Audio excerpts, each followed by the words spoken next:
Et si, au fond de vous, un enfant murmurait encore, attendant d'être entendu, avez-vous déjà ressenti un vide inexplicable, un poids qui vous serre la poitrine, comme si quelque chose d'essentiel avait été laissé derrière?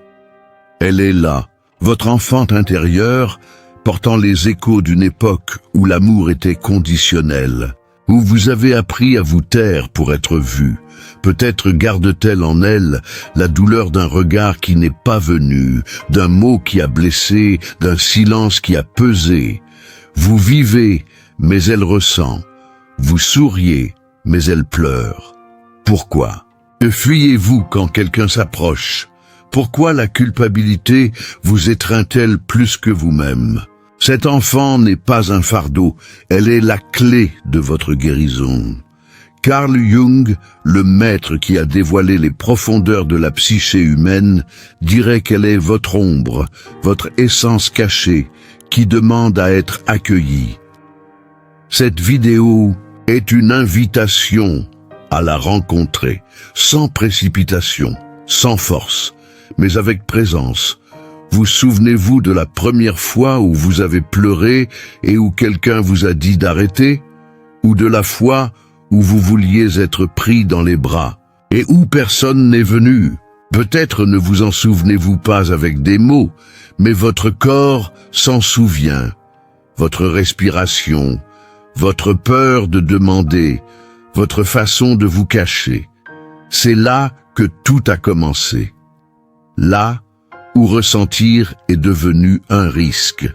Là où vous avez compris que l'amour avait des conditions. Où vous avez appris à observer l'environnement avant de vous permettre d'exister. Grandir ainsi, c'est devenir adulte avec un manuel de survie. Tu ne vis pas, tu calcules, tu ne ressens pas, tu gères, tu ne te montres pas, tu t'adaptes. Et le monde appelle cela la maturité. Mais tu sais qu'il manque quelque chose qui pèse, quelque chose qui brûle. L'enfant qui vit en toi se demande encore, si je ne suis pas utile, est-ce qu'ils me veulent encore? Et c'est cette question qui façonne vos relations, vos choix, votre façon d'être dans le monde. Elle n'a jamais eu de réponse, mais elle continue de résonner. Et tant qu'elle se posera en silence, vous continuerez à vivre à moitié. Avez-vous remarqué que vous vous excusez même de ressentir, d'avoir trop de nostalgie, de vouloir trop de proximité, d'attendre trop?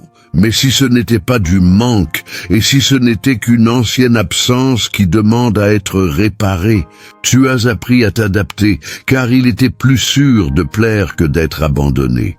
Et maintenant, tu confonds attention et effort. Tu confonds affection et vigilance. Tu confonds amour et survie.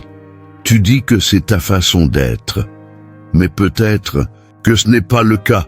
Peut-être que ce n'est qu'une blessure qui s'est déguisée en trait de caractère. La défense que tu as si bien apprise, que tu penses maintenant que c'est toi. Et le pire, c'est que tu répètes toi-même avec toi ce qu'on t'a fait un jour. Tu tais ce que tu ressens. Tu exiges de la force. Tu ignores ce qui fait mal. Mais si cet enfant avait seulement besoin d'être accueilli comme personne ne l'a fait, et si la guérison ne venait pas de la force, mais de l'accueil, car c'est précisément là où tu te rejettes le plus, qu'elle a le plus besoin d'être aimée. Elle ne veut pas que tu sois parfaite, elle veut seulement que tu cesses de fuir, cesse de te reprocher ce que tu ressens, cesse de te taire quand ça fait mal. Peut-être que ce que tu appelles faiblesse n'est que l'enfant qui demande de l'espace, qui demande. Pour la première fois, tu restes. Et quand tu commences à écouter, elle commence à te faire confiance. Et petit à petit, ce qui était une défense devient une attention. Ce qui était de la peur devient une présence. Mais le corps continue de parler. Et il continuera de parler jusqu'à ce que tu aies le courage d'écouter. Et si ce que tu appelles fragilité était en réalité une vieille demande de présence? Un geste qui n'a pas été entendu, une peur que personne n'a validée, un silence qui a été confondu avec de la maturité. Tu as appris à t'adapter?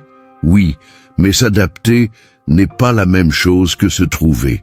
Il faut du courage pour admettre que la façon dont tu aimes, cède et t'efface n'est pas née d'un choix, mais d'une nécessité. Tu n'as pas voulu être ainsi. Tu as dû l'être, et aujourd'hui, cette ancienne nécessité guide encore tes gestes les plus intimes. L'attention excessive, la peur de l'absence, l'habitude d'essayer de tout prévoir, avant que cela ne fasse mal.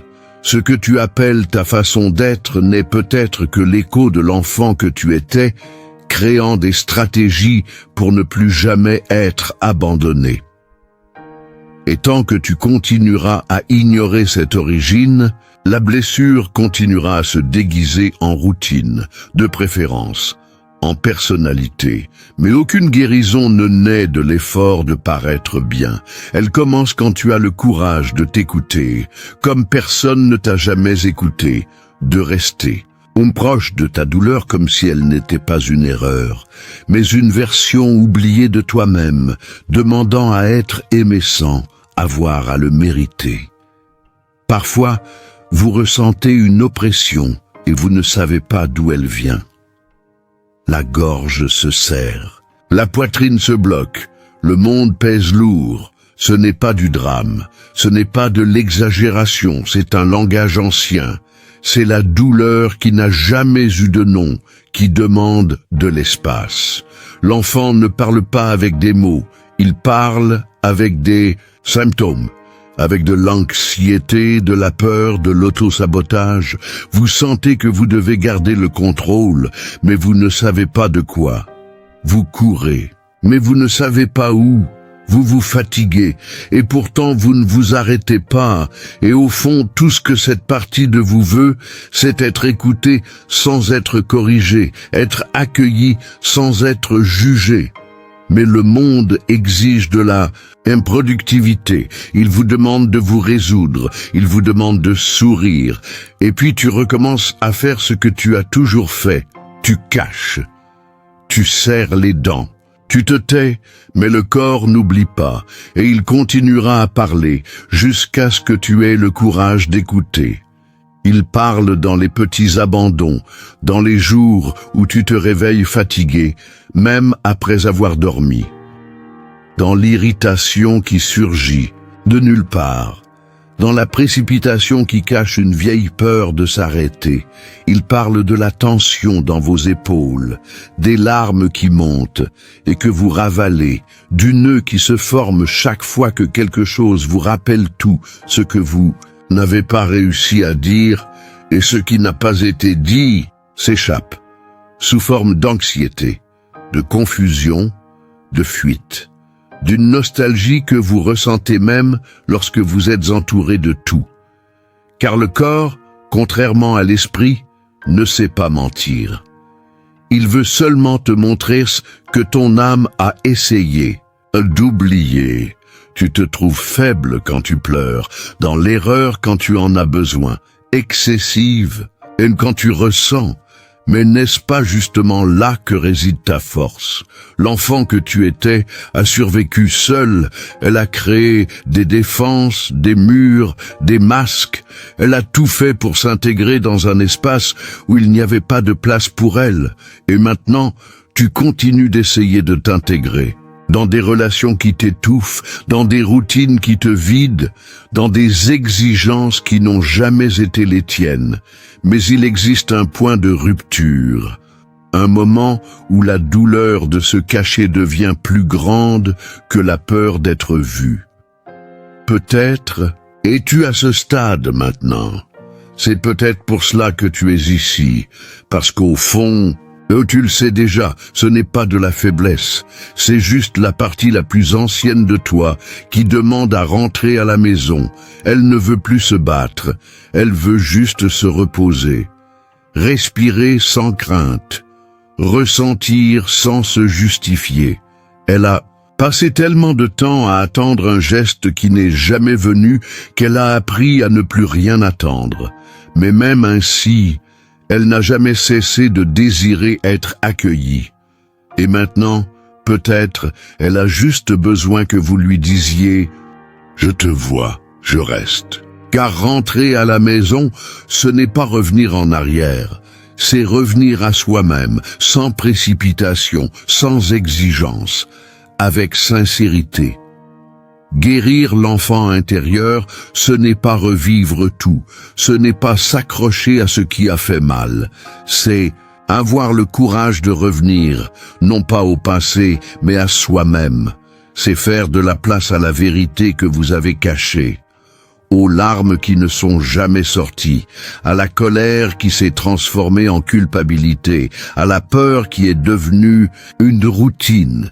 Et cela ne demande pas de force, cela demande de la présence, cela demande du temps, du silence, de l'écoute. Vous n'avez pas besoin d'être votre propre thérapeute. Tu n'as pas besoin de tout comprendre maintenant. Tu dois juste arrêter de fuir, arrêter de t'abandonner chaque fois que ça fait mal, arrêter de te taire chaque fois que tu ressens quelque chose, arrêter d'exiger de toi ce que tu n'exigerais jamais d'un enfant, car c'est de cela qu'il s'agit, de revenir à l'intérieur et de dire « Maintenant, je reste », même quand ça fait mal, même quand j'ai peur. Je reste. Au final, il ne s'agit pas de réparer, il s'agit de reconnaître, de regarder en vous et de voir que vous n'êtes pas brisé, vous êtes juste fatigué de vous cacher. L'enfant qui vit en vous n'a pas besoin de réponse, il a besoin d'affection, il a besoin d'être pris dans vos bras, il a besoin de vous. Carl Jung appelait cette rencontre le processus d'individuation, retourner à l'essence après tant de couches créées pour survivre. Et peut-être que cette vidéo n'était que cela, un rappel, que vous n'êtes pas seul, que votre douleur a un sens, qu'il est encore temps de revenir, parce que l'enfant ne veut pas que vous remontiez le temps, elle veut seulement que pour la première fois, vous reveniez vers elle. Si ce contenu a touché quelque chose en vous, s'il a eu un sens pour vous dans un endroit qui fait encore mal, inscrivez-vous ici sur la chaîne. Vous ne le savez peut-être pas, mais rien qu'en étant ici, vous avez déjà commencé à rentrer chez vous.